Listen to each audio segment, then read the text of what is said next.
बाबा study zone आपका स्वागत है। आजकल आप उठने में, बैठने में, चलने में, खेलने में, कूदने में, किसी भी कार्य करते हैं, without article you can not do any work.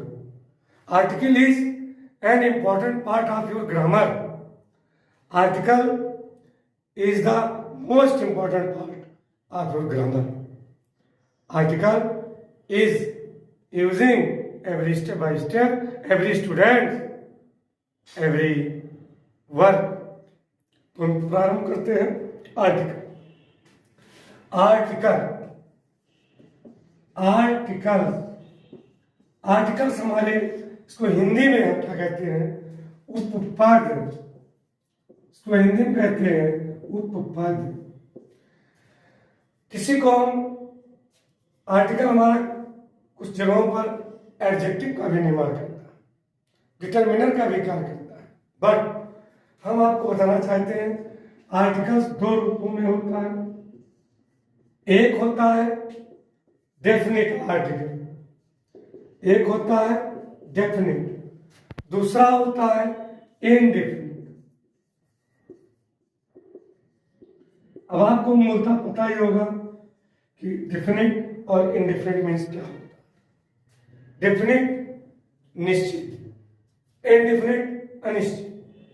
एक छोटा सा उदाहरण देखिए। डेफिनिट आर्टिकल को हम द कहते हैं, इनडेफिनिट को हम ए और एल कहते हैं।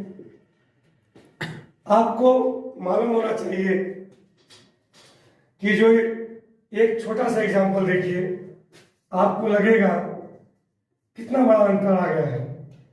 जैसे हमने कहा आई सा ए बॉय, फिर मैंने कहा आई सा द बॉय। अब दोनों का अर्थ तो एक ही दिखाई पड़ रहा है, बट आपको यह ध्यान देना है कि कैसे हम जानेंगे कि ये डेफिनिट है, कैसे जानेंगे इनडेफिनिट। डेफिनिट इनडेफिनिट इसलिए है, आई सा a boy on the road. मैंने एक लड़के को सड़क पर देखा, मैंने लड़के को सड़क पर देखा।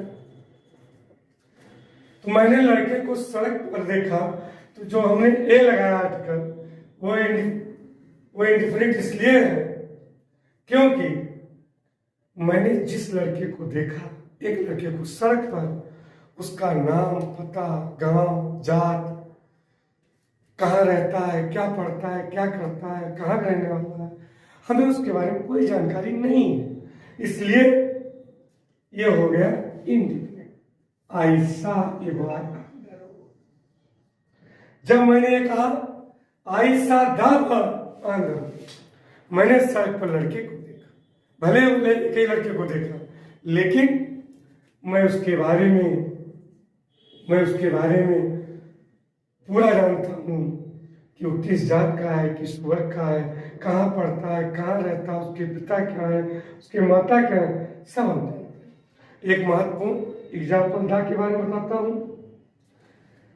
एक बार आपके तत्कालीन राष्ट्रपति डॉक्टर राजेंद्र प्रसाद लंदन गए हुए थे, कैम्ब्रिज यूनिवर्सिटी। जब वहां गए, ऑक्सफोर्ड यूनिवर्सिटी पहुंचे, तो वहां पर उन्होंने 4th क्लास एम्प्लॉय से कहा कि बता दीजिए कि राजेंद्र प्रसाद आए हैं, जबकि गोल्ड मेडल वहां पाए थे। लेकिन उनको 2 घंटे 1.5 घंटे लग गए, सूचना कोई नहीं आई कि वाइस चांसलर उनको बुलाए। कुछ देर के बाद उन्होंने एक छोटी सी पर्ची निकाली, पर्ची पे लिखा कि जाओ कह दो कि दा राजेंद्र प्रसाद है।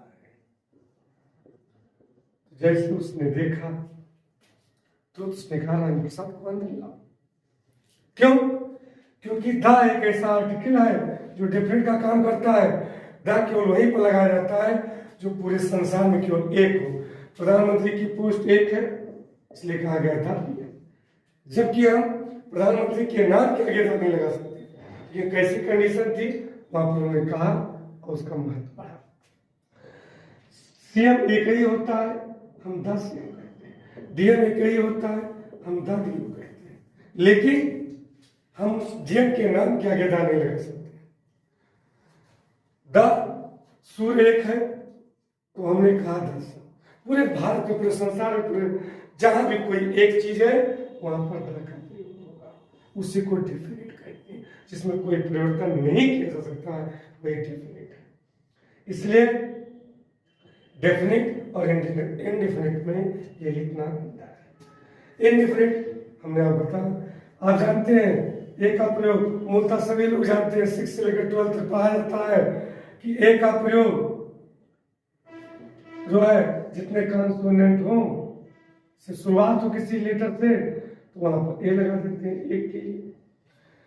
वॉवेल से होता है ए ई आई ओ यू तो हम ए लगा देते हैं, लेकिन नहीं, इसके बारे में डीपली जानकारी के लिए हम आपको अगले स्टेप में बताएंगे कि ए और एन का प्रयोग और द का प्रयोग ब्रीफली अभी तो हमने बताया, हम आपको एक्सप्लेन करके पूरा बताएंगे कि द ए और एन का प्रयोग कहाँ कहाँ पर यूज होगा, कैसे होगा।